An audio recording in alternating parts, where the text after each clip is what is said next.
हम आपको अपने संसदीय क्षेत्र का 8 साल का हिसाब देना चाहते हैं। मैं हो सकता है थोड़ा देर पहले लाइव हो गया हूं, मैं थोड़ा सा अपने सारे पॉइंट्स देख रहा था क्योंकि कई कार्य हैं जो बताने में बहुत समय लगते हैं, तो निश्चित रूप से हम लोग को कम समय में अपनी सारे हिसाब किताब देने हैं।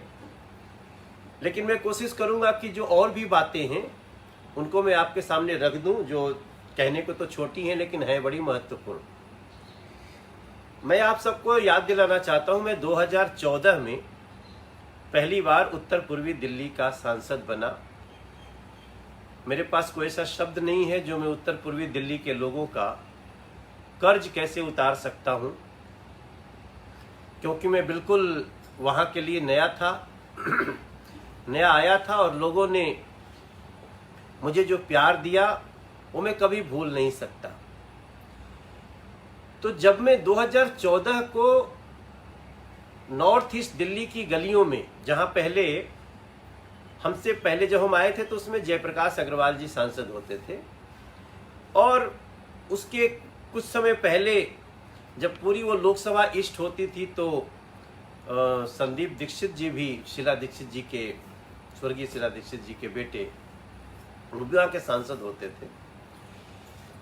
नॉर्थ ईस्ट दिल्ली का, अब उसको मैं दुर्भाग्य कहूं या फिर नॉर्थ ईस्ट दिल्ली के प्रति तत्कालीन सरकारों की उदासीनता कहूं, या जो भी कारण है, लेकिन जब मैं वहां गया तो हर गली से एक ही आवाज आती थी, मनोज तिवारी सिग्नेचर ब्रिज बनवा दोगे? तो मैं लोगों से पूछता था कि भाई सिग्नेचर ब्रिज क्या है, और वैसे ही गलियों से बहुत सारी आवाज आई। तो उसके आधार पे हमने 2014 में अपना मैनिफेस्टो बनाया था अपनी लोकसभा का, और उस मैनिफेस्टो में जो सबसे प्रमुख विषय था हमारा, वो था लोगों के बातचीत से ट्रैफिक कंजेशन को दूर करना। नॉर्थ ईस्ट दिल्ली ऐसा लगता था जैसे दिल्ली के लिए एक दूसरा प्रदेश है जहां लोग जाना नहीं चाहते थे, जबकि वहां सस्ते किराए पे घर मिलते थे सारी, तो लोग वहां रहते तो थे, दिल्ली के विभिन्न क्षेत्रों में काम करते थे, रहते थे उस क्षेत्र में, आज भी रहते हैं। तो हमारी कनेक्टिविटी को जोड़ना और ट्रैफिक कंजेशन को खत्म करना एक सबसे बड़ी चुनौती थी, और उसमें एक बड़ी बाधा थी सिग्नेचर ब्रिज, जो 15 साल से लटका हुआ था। 1100 करोड़ रुपया उसमें जा चुका था। तो मैं सबसे पहले आपको ये बताना चाहता हूं कि हमने मैनिफेस्टो में अपना संकल्प लिया कि अगर हम सिग्नेचर ब्रिज नहीं बना पाए तो हम दोबारा वोट मांगने नहीं आएंगे। और ये बात हमारी देश के यशस्वी प्रधानमंत्री नरेंद्र मोदी जी तक भी पहुंची, और देश के सड़क परिवहन मंत्री हमारे नितिन गडकरी जी तक पहुंची।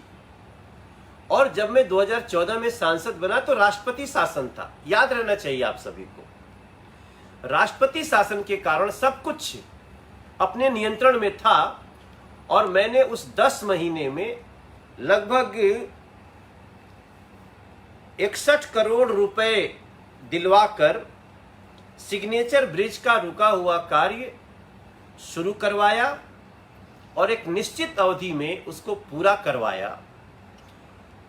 यहां यह भी याद रखिए कि जब तक ये ब्रिज बन के तैयार हुआ तब तक दोबारा चुनाव हो गया था, आम आदमी पार्टी की सरकार आ गई थी, और एक बड़ा झमेला हुआ था जिसमें आम आदमी पार्टी ने लोकल सांसद के सारे उसके साथ व्यवहार क्या किया था वो आप सबके सामने है, आज भी केस चल रहा है। लेकिन हम उसमें न तो किसी के व्यवधान से, न तो किसी के गुंडागर्दी से हम डरे। हमने सिग्नेचर ब्रिज का कार्य पूरा करवाया, मुझे बहुत इसका फक्र है। हमारे नॉर्थ ईस्ट दिल्ली में मेट्रो नहीं आती थी। आप सोच सकते हैं कि दिल्ली के पूरी लोकसभा में मेट्रो घुसती नहीं थी, उसके किनारे किनारे से ईस्ट में जाती थी।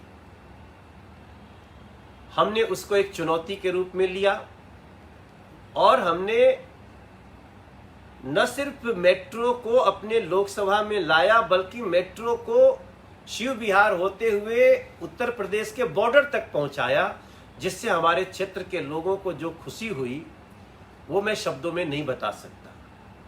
और अब हमारे लोकसभा के उसी मेट्रो से कनेक्टेड एक फेज 4 की मेट्रो लाइन मौजपुर से निकलती हुई, वजीराबाद से होती हुई, यमुना विहार होती हुई, खजुरी होती हुई, नानकसर होती हुई, वजीराबाद, बुराड़ी, मुकुंदपुर होते हुए मजलिस पार्क तक मेट्रो लाइन का कार्य बहुत तेजी से शुरू है। और मुझे लगता है कि हम 2025 में जब आप सबके सामने हम सब हाथ फैला के खड़े होंगे तो वो मेट्रो का वर्क पूरा हो जाएगा और हमारे क्षेत्र के लोग बैठ करके एक ही बार में एयरपोर्ट तक जा सकते हैं। एक बहुत बड़ी, अब देखिए हमारे हिसाब देने में आपको कई बार हंसी आएगी। दिल्ली के एक लोकसभा में ट्रेन का एक भी ठहराव नहीं था। रेल लाइन गुजरती थी, गोकुलपुरी से होते हुए श्यामली बागपत रेल लाइन जाती थी, वो वहां से शाहदरा से निकल के, लेकिन हमारे क्षेत्र में रुकती नहीं थी। जबकि शामली बागपत ये सब से आने वाली सब्जियां, दूध, सब लोग चेन पुलिंग कर करके लाइन पे उतरते थे, क्योंकि वहां से वजीराबाद हाईवे का रोड था और वहां उतरने से लोगों को ज्यादा जल्दी, वो जमुना विहार भी जाते थे, ज्यादा जल्दी आगे भी जाते थे। सिग्नेचर ब्रिज बनने के बाद तो उनके लिए बेस्ट रास्ता हो गया था। उस समय मनोज सिन्हा जी रेल मंत्री थे, पीयूष गोयल जी रेल राज्य मंत्री थे, पीयूष गोयल जी रेल मंत्री थे, और हमने मीत नगर सबौली स्टेशन बनवाया। हालांकि अभी वो हॉल्ट का ही रूप है, लेकिन सुंदर स्टेशन बना और 4-4 गाड़ियों का स्टॉपेज करवाया।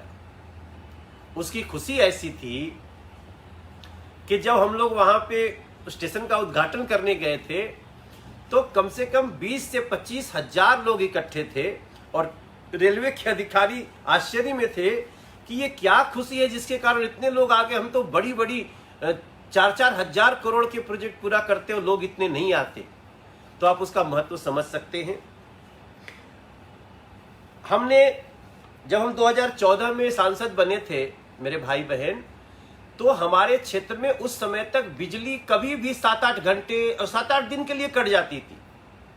2014 में भी याद होगा आपको, एक बड़ी आंधी तूफान आया, क्योंकि हमारा पावर ट्रांसमिशन दिल्ली से 78 किलोमीटर दूर था, हरियाणा में। उसके बाद हमने, अरुण जेटली जी उस समय मिनिस्टर थे, और उनसे बात करके हमने लगभग 205 करोड़ रुपए की लागत से हर्ष विहार में पावर ट्रांसमिशन का कार्य पूरा कराया। उसका जो लाभ आज है वो बिजली की कम से कम बाधा में आपूर्ति हो रही है, उसका बहुत बड़ा कारण है। हमारे क्षेत्र में एक शास्त्री पार्क जगह होती है, और जो भी जमुना नदी पार करके आईएसबीटी के बाद जब उधर जाता था तो उसको लगता था कि भैया बस शास्त्री पार्क और सीलमपुर के फ्लाईओवर के नीचे अगर हम पार कर गए तो हमें यूपी बॉर्डर जाने तक, या दिलशाद गार्डन जाने तक, शाहदरा जाने तक, सीमापुरी जाने तक, गोकलपुरी जाने तक, झिलमिल जाने तक हमको कोई टाइम नहीं लगेगा। लेकिन वही 2 पॉइंट 1.5 से 2 घंटा रोकता था। आपके माथे पे चिंता की लकीर नहीं आनी चाहिए। आज भी मन की बात में प्रधानमंत्री जी ने कहा कि जहां चाह वहां राह। हमें आज बहुत खुशी है। हालांकि हमें आमरण अनशन पे बैठना पड़ा, लेकिन मैं तत्कालीन एलजी अनिल बैजल जी का बहुत धन्यवाद करता हूं। दिल्ली गवर्नमेंट उसको रोक के बैठी थी कि मनोज तिवारी कैसे, उसके कहने से कैसे हो सकता है। हम लोगों ने पूरे क्षेत्र की जनता के साथ आमरण अनशन पे भी बैठा, और आज वही शास्त्री पार्क 0 सिग्नल हो गया है।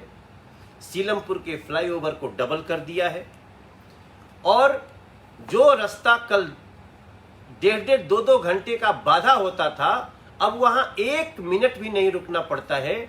और क्षेत्र के लोगों को जो खुशी है वो लगभग 303 करोड़ की लागत से ये सीलमपुर फ्लाईओवर और शास्त्री पार्क का एम्स जैसा चौराहा बना करके हमने उसका काम पूरा किया है। हमको सच में बहुत गर्व है इस कार्य का। हमारे यहां सीवर का बहुत खराब स्थिति है पूरे दिल्ली में, और दिल्ली सरकार जितनी बातें करती है सीवर पे, वो सिर्फ बातें हैं। जमीन पे आज उसी सीवर की खराब स्थिति का ये परिणाम है कि जगह जगह जल जमाव होते हैं, थोड़ा सा पानी आ जाए लग जाता है, ये सब आपके सामने है। लेकिन हमने हर्ष विहार, गोकुलपुरी जैसे क्षेत्र में उसी राष्ट्रपति शासन के दौरान 250 करोड़ की लागत से अमृत योजना के तहत हर्ष विहार में सीवर लाइन का कार्य करवाया। हमारे यहां हमारी पूरी लोकसभा में आप सोच सकते हैं कि दिल्ली की एक लोकसभा में, जिस दिल्ली में 42 सेंट्रल स्कूल था, दिल्ली की एक लोकसभा में एक भी सेंट्रल स्कूल नहीं था। वो थी जहां का मैं सांसद बना। वहां के पहले के सांसद वो क्या जवाब देंगे लोगों को। आज हम उस लोकसभा में 2 सेंट्रल स्कूल शुरू करा चुके हैं और तीसरे का भी पूरा कार्य ऑलमोस्ट पूरा हो चुका है। और उसके लिए बुराड़ी की जगह चुनी गई है, जिस बुराड़ी में पार्क और उसके बहुत स्कूल और भी कई चीजों के लिए इस समय जमीन का भराव तेजी से है। मैं बीच में अभी वहां जाकर के एक दिन लाइव भी किया था। हमें बहुत खुशी है कि अब हमारी लोकसभा में 3 सेंट्रल स्कूल, जिसमें 2 शुरू हो गए हैं और तीसरा भी शुरू हो जाएगा। इसकी तुलना ऐसे भी कर सकते हैं कि अगर पूछ लीजिए दिल्ली की आम आदमी पार्टी सरकार से कि आपने नए स्कूल कितने बनाए, उन्होंने नए स्कूल एक भी नहीं बनाए। 16 स्कूल पहले से बंद हो चुके हैं। हाँ, कुछ को सैंपल फ्लैट की तरह उन्होंने स्कूल बनाया दिखाने के लिए, लेकिन हमने 3 सेंट्रल स्कूल बनाकर अपनी लोकसभा में दिया। इसकी जब भी तुलना होगी लोग डिसाइड करेंगे ये काम कितने महत्व का है। हमारे क्षेत्र में पानी की योजना लगभग नहीं बनाई गई, क्योंकि जब भी पानी कहीं ऊपर बिल्डिंग पे चढ़ना है, प्रेशर नहीं है, साफ पानी नहीं है, कभी पानी खत्म हो गया, तो हमने भूमिगत जलाशय बनाया। अमृत योजना के तहत हमने भूमिगत जलाशय बनाया है और लगभग 89 करोड़ रुपए की लागत से अमृत योजना के तहत सोनिया विहार में 6 MGD क्षमता का भूमिगत जलाशय और पाइपलाइन डालने का कार्य करवाया। आपको सुनाई भी दिया होगा कि जब कार्य करवाया तो एक दिन चोरी से उसको आम आदमी पार्टी सरकार के एक मंत्री उसका उद्घाटन करके भाग गए। कोई बात नहीं, हमारा उद्देश्य था करा देना, लेकिन ये भी याद रखना पड़ेगा दिल्ली को कि काम कराए केंद्र सरकार, काम कराए सांसद, और चोरी से उद्घाटन करे अगर दिल्ली की सरकार, तो उनकी क्या मंशा हो सकती है आपके सामने है। सोनिया विहार के उस 6 MGD क्षमता के भूमिगत जलाशय का कभी दिल्ली के वरिष्ठ पत्रकारों को भी मुआयना करना चाहिए, पता चलेगा कि कैसे योजना बना के कार्य होती है। सर,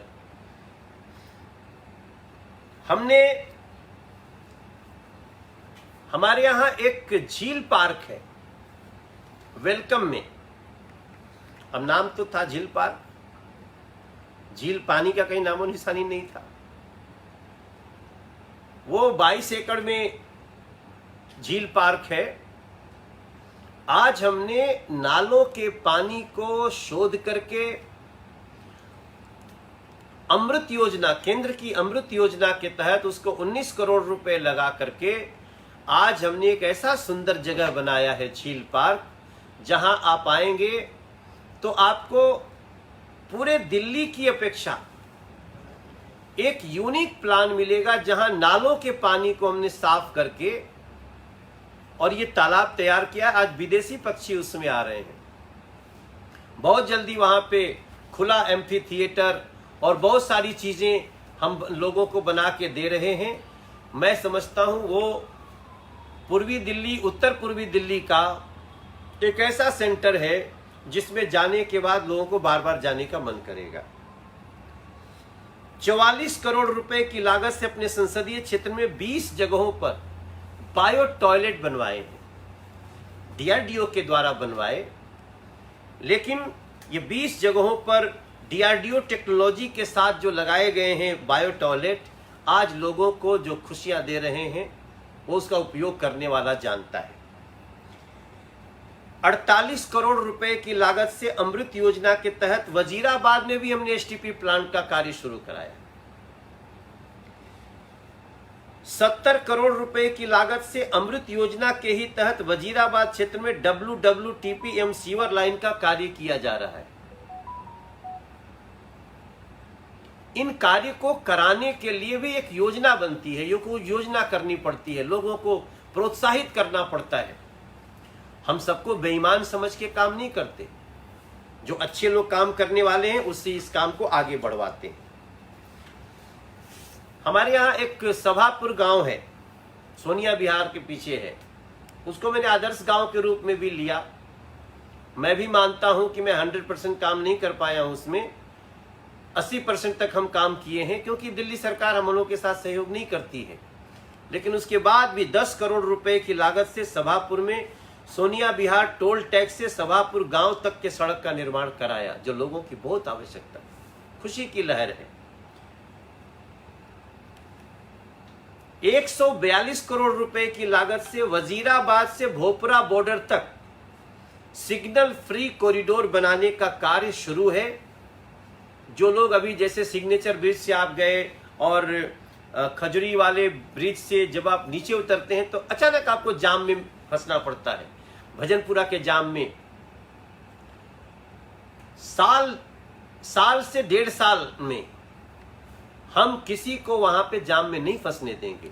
वो खजुरी के सिग्नेचर ब्रिज, खजुरी ब्रिज से जैसे नीचे उतरेंगे, नीचे जिसको जाना है भजनपुरा में, जिसको जाना करावल नगर में, वो बाएं चला जाएगा, नीचे चला जाएगा और एक पुल तुरंत वहां से उठ जाएगी, जहां पे नीचे रोड रहेगा, रोड के ऊपर मेट्रो होगी 4थे फेज वाली, और किसी को भी भोपरा बॉर्डर जाने तक 1 सेकंड भी रुकने का प्रावधान नहीं होगा। और इस कल्पना को आप जो भी जाएं देख सकते हैं। हम लगातार उनसे मीटिंग में भी हैं। मैक्सिमम 1 to 1.5 ईयर ये कार्य आपके सामने निर्बाध मिल जाएगा। प्रधानमंत्री मुद्रा लोन, ये भी एक बहुत बड़ी चीज होती है। इसमें भी सांसद को अपने क्षेत्र के लोगों को बैंकों के साथ संपर्क करके उसके काम को आगे बढ़ाना पड़ता है। मैं प्रधानमंत्री मुद्रा लोन योजना के तहत 25,000 लोगों को 180 करोड़ रुपए का ऋण, जो ऋण सहज ऋण है, वो 180 करोड़ का ऋण वितरण करवाया है। हमारे संसदीय क्षेत्र में अब आप सभी जानते हैं, अगर पासपोर्ट चाहिए तो एकदम उत्तर प्रदेश, बिहार के, उत्तराखंड से दूर, हिमाचल के दूर गांव से भी लोग कहां जाते थे? दिल्ली जाते थे। हमने अपनी लोकसभा के यमुना विहार में क्षेत्रीय पासपोर्ट कार्यालय बनाया। जब सुषमा स्वराज जी विदेश मंत्री थी, हमने दीदी के सहयोग से इस कार्य को कराया और अब लोगों को दूर नहीं जाना पड़ता है। Within 15 days they will get passport. खजुरी खास में अब देखिए, हमारा क्षेत्र में बड़ा कंजेस्टेड बसा हुआ है। 22.5 लाख 22,50,000 के आसपास हमारे यहाँ वोटर हैं, लेकिन जो रहने वाले लोग हैं वो 50 लाख से कम नहीं है। ऐसे लोगों को इतना घना बसा हुआ है क्षेत्र, सुबह कहाँ होगी, शाम को चैन कहाँ मिलेगा।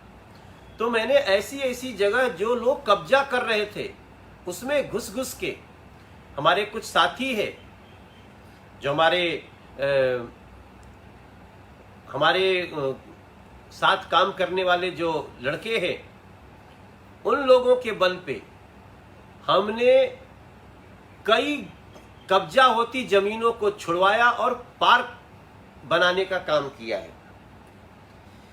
वैसे भी आप सबको बता दूं, अगर दिल्ली पार्क में सुकून लेती है तो वो एमसीडी और डीडीए का ही होगा, दिल्ली सरकार का उसमें कोई योगदान नहीं, कोई भी पार्क। हाँ, पानी नहीं आ रहा होगा, ये दिल्ली सरकार से पूछना पड़ेगा। खजूरी खास में हमने 5 एकड़ का पार्क मंजूर करा लिया है। खजूरी खास में रहने वाले लोगों का जीवन हम आप यहाँ बैठ के नहीं सोच सकते। हमारे पत्रकार भाई, हमारे दिल्ली वासी लोग, वहां पे 5 एकड़ का पार्क का मतलब क्या होता है। और वहीं पे एक सड़क थी जो मेन रोड से जोड़ने के लिए खजूरी को भी जोड़ती थी, सोनिया विहार को भी जोड़ देती थी, और वर्षों से लोग उसमें जैसे गांव में पैजामा और धोती उठा के लोग घूमते थे वैसे चलते थे। हमने 9 करोड़ रुपए की लागत से वो सड़क बनवा दी, 5 एकड़ का पार्क मंजूर करा दिया, और जीटीबी हॉस्पिटल में हमने 39 करोड़ की लागत से ओपन स्टडी सेंटर का निर्माण शुरू कराया है। ये कार्य मैं इनको बहुत मतलब ए ग्रेड का काम है, और इसमें ए ग्रेड के काम में ही हमारा एक काम जो मेरा सपन है कि उसको मैं पूरा करके अपने क्षेत्र के लोगों को ट्रैफिक कंजेशन से अंतिम जो चोट मिल रही है उसको खत्म कर दूं, वो है 709B का निर्माण। जो एक सड़क, अगर आप अब से कुछ दिन पहले करावल नगर से होते हुए लोनी में घुसते होंगे गाजियाबाद में, तो आप देखते होंगे जहां खजूरी के बाद, करावल नगर के बाद जैसे ही रोड खत्म होती थी, पतली सी हो जाती थी 6 लेन की रोड। वो सड़क को हम देहरादून तक, श्यामली बागपत होते हुए देहरादून तक जाने की एक योजना में अपने क्षेत्र से जोड़ा हमने उसको। और आपको जान के आश्चर्य होगा कि हमारा जो दिल्ली का पार्ट है उसमें तो एलिवेटेड रोड जाएगा, जिस एलिवेटेड रोड में खजूरी के जाम का हम निदान कर लेंगे।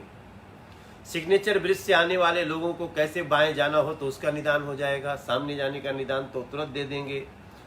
और खजूरी और करावल नगर के जाम को दूर करने का हमारा जो कार्य था वो डिले हुआ है। मैं सब बात सत्य सत्य बोलना चाहता हूं, वो डिले हुआ। कुछ तो कोविड का कार्यकाल था, कुछ लोकल सरकार ने भी अड़ंगे लगाए, क्योंकि इतना बड़ा काम है कि उसकी कल्पना से ही लोगों में खुशी है। वो भी अभी वो कार्य शुरू हो गया है और बहुत जल्दी हम उस एलिवेटेड रोड और खजूरी के जाम से निजात का रास्ता दे देंगे। एक कार्य जिसके लिए मैं अभी हमारे यूडी मिनिस्टर, शहरी विकास मंत्री, हमारे बड़े भाई के समान श्री हरदीप पुरी जी का मैंने समय लिया है, और हमें माननीय एलजी जो हमारे नए नए आए हैं, विनय सक्सेना जी, उन दोनों के साथ में विजिट करने वाला हूं। मैं अपने क्षेत्र में रिवर फ्रंट का काम शुरू करवा चुका हूं। हालांकि उसकी जो गति होनी चाहिए, जो उसमें लोग हैं उनकी थोड़ी शिकायत आई है हमारे पास, लेकिन उसके बाद भी हम रिवर फ्रंट एक एग्जाम्पल सेट करने वाले हैं पूरे दिल्ली में। और हम साबरमती से प्रभावित हैं। यमुना किनारे रिवर फ्रंट का काम अभी 10 एकड़ में शुरू किया है। उसका विजिट हम करेंगे अपने केंद्रीय मंत्री हरदीप पुरी जी और माननीय एलजी विनय सक्सेना जी के साथ। वो एक हमारे क्षेत्र के लोगों को बहुत बड़ा वरदान साबित होने वाला है। इसके अलावा भी बहुत सारी ऐसी चीजें हैं जो मैं आपको बता सकता हूं, जैसे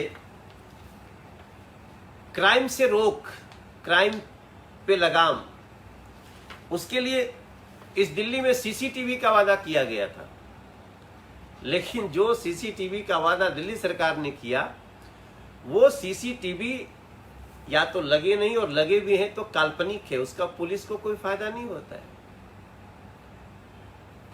उसके जड़ में जाएंगे हम तो बहुत बहुत सारी विस्मयकारी जानकारियां आएंगी। लेकिन हमने अपने एमपी लेड फंड से लगभग 13 करोड़ रुपए के सीसीटीवी लगाए हैं और पुलिस के पास वो सबका नियंत्रण है।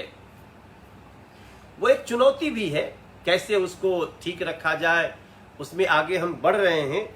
लेकिन पूरी लोकसभा में सांसद निधि फंड से दिल्ली पुलिस द्वारा सीसीटीवी कैमरे लगवाए गए।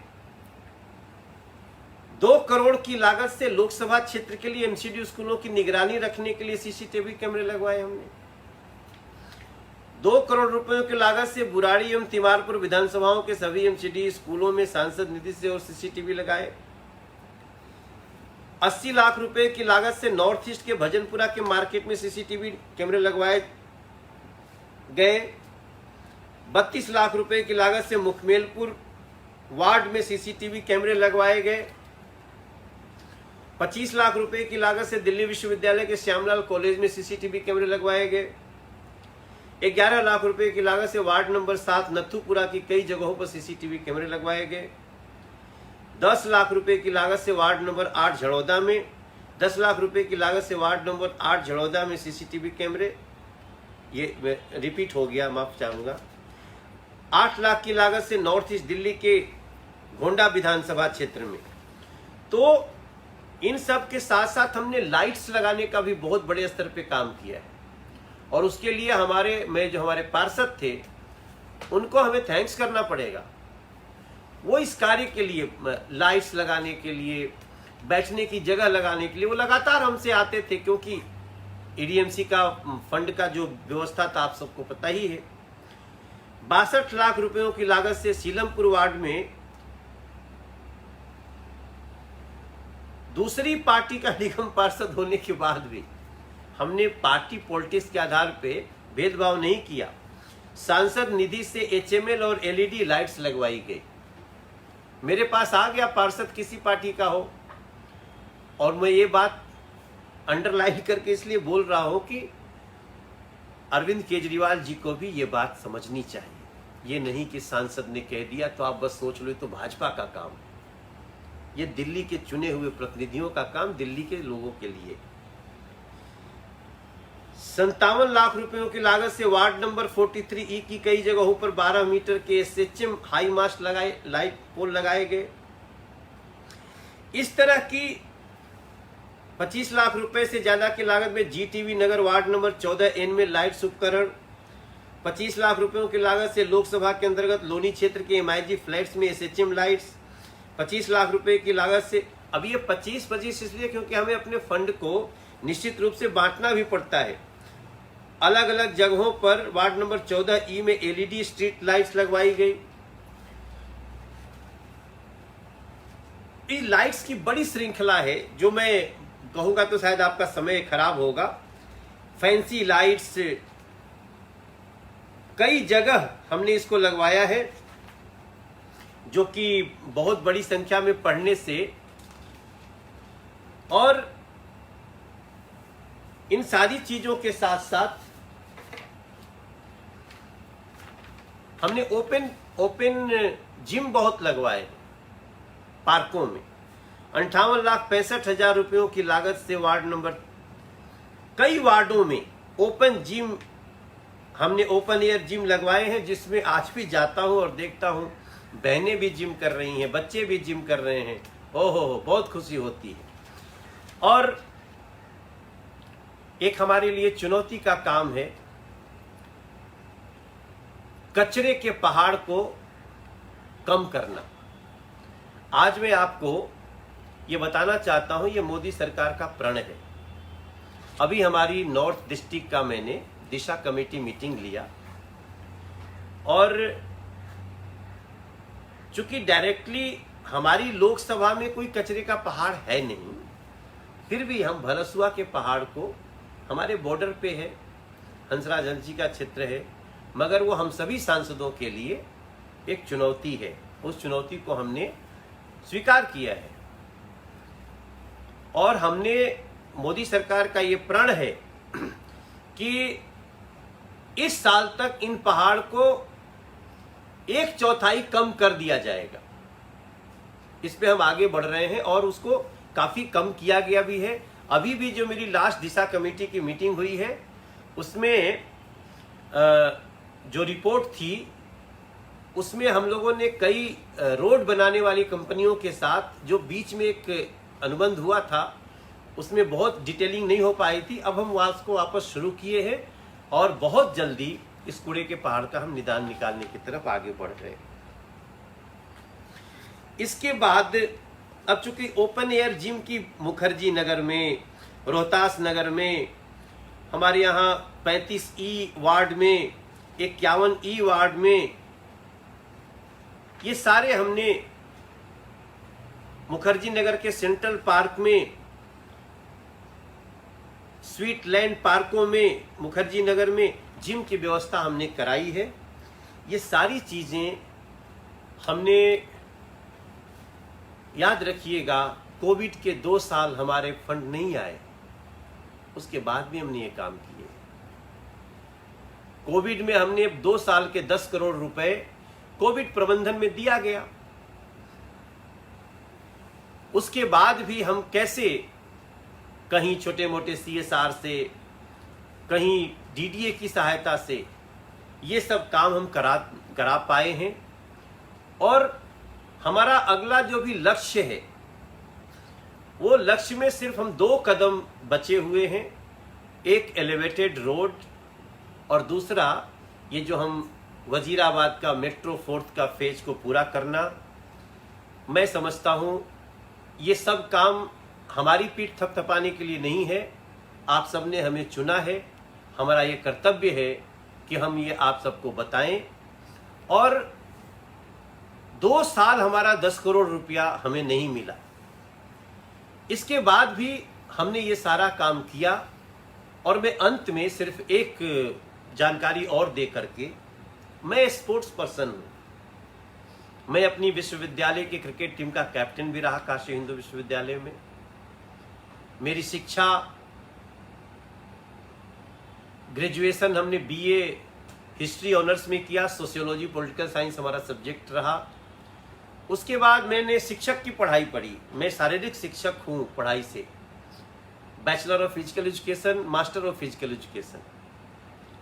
और स्पोर्ट्स लवर होने के कारण हमारा हमेशा ध्यान 2014 से ही अपनी लोकसभा के लोगों को स्पोर्ट्स के प्रति प्रेरित करने की रही।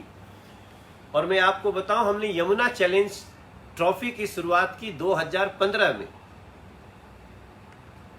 यमुना चैलेंज ट्रॉफी का पहला जो प्रतियोगिता था वो हमारे लोकसभा में 43 वार्ड है, उन 43 वार्डों की हमने क्रिकेट की टीम बनाई।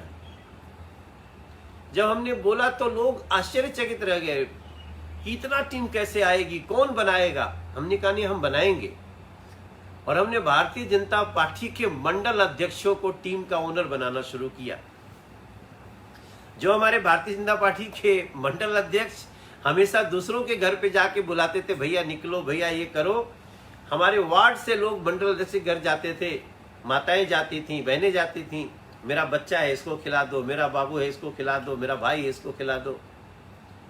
और हमने सक्सेसफुली 43 वार्डों का यमुना चैलेंज ट्रॉफी कराया।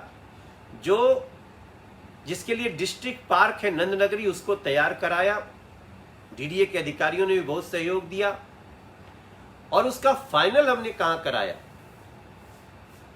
उसका फाइनल हम लोगों ने फिरोज शाह कोटला स्टेडियम में कराया। पहले साल नहीं, दूसरे साल। क्योंकि पहले साल हम 43 वार्ड में इतना सक्सेस हुए और जैसे ही मैं प्रदेश का अध्यक्ष बना, मैंने सेम पूरे दिल्ली के 280 वार्डों की टीम बनाई। उसमें पार्टी में कई लोग हमसे सहमत नहीं भी थे, लेकिन मेरा मेहनत उस दिन सफल हो गया जब हम लोगों ने 2017 में फिरोज शाह कोटला में 18,000 लोगों की उपस्थिति में दिल्ली यमुना चैलेंज ट्रॉफी का मैच हुआ। दिल्ली के बड़े बड़े ऑर्गेनाइजर टूर्नामेंट के सब हिल गए थे और मेरा मेहनत सफल हुआ जब प्रधानमंत्री जी ने कहा कि हर लोकसभा क्षेत्र में सांसदों को खेल का आयोजन कराना चाहिए। उस दिन जब मैं बैठा था तो मैं सोच रहा था कि मेरी बात, ये हमारा प्रयास इतना बड़ा हो गया। तो प्रधानमंत्री जी जो सोच रहे थे वो हमने 2 साल पहले सोच लिया और आज देश के सभी सांसद अपने यहां सांसद खेल प्रतियोगिता करा रहे हैं। इसके साथ साथ आज भी हमने लड़कियों का फुटबॉल भी कराया और अब हम यमुना ओलंपिक कराने जा रहे हैं इस बार, जिसमें क्रिकेट के साथ साथ, फुटबॉल के साथ साथ, महिला पुरुष दोनों के साथ साथ हम एथलेटिक्स भी कराएंगे। और इसके साथ साथ मतलब अब कितनी चीज़ें कहें, लेकिन एक चीज़ आपको याद रखना पड़ेगा कि हमारे क्षेत्र से यमुना जी बहती है। हमने यमुना मैया की सफाई के लिए ये जो यमुना चैलेंज ट्रॉफी नाम लिखा, ये ट्रॉफी चैलेंज नहीं थी, यमुना की स्वच्छता हमारे लिए चैलेंज था। जो भी मैच जीतता है वो दूसरे दिन यमुना जी में श्रमदान करता है और उसका ऐसा निर्णय, ऐसा प्रेरणा हुआ कि मैक्सिमम लोगों ने यमुना जी की सफाई की। इसके कारण आज भी जब आप हमारे क्षेत्र में यमुना जी में आएंगे तो आपको यमुना जी में स्नान करने का मन करेगा। ऐसी यमुना जी हमने बनाई है और गंदा पानी ना गिरे यमुना मैया में, इसकी चिंता कौन करेगा? ये तो सारे काम है, सब कुछ कर रहे हैं, लेकिन मेरे भाई बहन कुछ ऐसे भी कदम हैं जो काम नहीं लगते हैं लेकिन सबसे बड़े काम है। मैं जगह जगह जा रहा हूं, आज यमुना मैया के किनारे छठ बैन हो गया।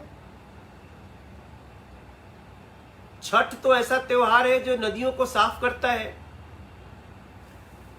जो छठ व्रती होती है उसका भाई, उसका पति पहले जाकर के घास साफ करता है, गंदगी साफ करता है, उसको गोबर से लीपता है, तब उसकी माँ या बहन या भाभी जाकर के वहां छठ करती है। छठ बैन हो गया दिल्ली में। तो हम आप सभी से प्रार्थना करते हैं, अपनी लोकसभा के लोगों से भी और सभी दिल्ली वासियों से, कि यमुना के दर्द को समझने की आवश्यकता है। मैं कई जगह जा रहा हूं, मेरा उद्देश्य सिर्फ दिल्ली सरकार की कमियां एक्सपोज करना नहीं है। मेरी कोशिश है कि यमुना जी में जो गिर रहे नाले हैं उनको कब बंद करेंगे। सोनिया विहार के बाद यमुना जी में 80% नाले का पानी है और कई बार योजना बन चुकी है, नालों को अलग करो। हमने अभी नजफगढ़ ड्रेन का एक सच्चाई दिखाया था, लोगों का बहुत सपोर्ट मिला। लगभग उसमें मुझे लगता है कि 1 मिलियन से ज्यादा लोगों ने, 6 मिलियन से ज्यादा, 1 करोड़ लोगों ने, माफ करिएगा, 1 करोड़ लोगों ने उसको देखा, समर्थन दिया और उसके कारण आज जो व्यवस्था में लोग हैं चिंतित हैं, बातें हो रही हैं। लेकिन हमने अपनी क्षेत्र के यमुना जी का बराबर ये ध्यान भी रखा है और मैं समझता हूं एक सांसद के नाते हमारी और भी बड़ी जिम्मेदारियां हैं। और मैं आप सबको निवेदन करना चाहता हूं कि आप, हमारे जो कार्यकर्ता हैं, हमारे जिले की, हमारे 2 जिले आते हैं, एक जिले का अध्यक्ष हमारे मोहन गोयल भाई है मेरा, दूसरा मास्टर विनोद है। हमारे जिले के पदाधिकारी हैं, मंडल अध्यक्ष हैं। जहां भी बीजेपी का कार्यकर्ता मिले आप उसको रोकिए और कहिए हमने, हमारे सांसद को ये बात बता दीजिए। और नहीं तो हम जहां जहां मिलते हैं, अभी हम आज आपसे अपना हम लगातार लोगों के बीच जाते ही हैं, लेकिन हमें कुछ लोगों ने कहा कि आप बता के जाइए, आप अचानक चले आते हैं। तो मैं 1 जून को सांसद आपके द्वार के तहत गोकुलपुरी से शुरुआत कर रहा हूं। प्री प्लान रहेगा, पहले हम गोकुलपुर के लोगों के साथ उनके दरवाजे भी जाएंगे और एक जगह एक तिवारी के चौपाल भी लगेगी, वहां पे हम आपकी बातें सुनेंगे और ऐसे ही हम 10 विधानसभा में अपनी लोकसभा के जाने वाले हैं। मेरी ये लेखा जोखा है मेरा 8 साल का, और मुझे पूरा विश्वास है कि आप सब अपना आशीर्वाद बनाए रखेंगे। जय हिंद, जय भारत, नरेंद्र मोदी जिंदाबाद।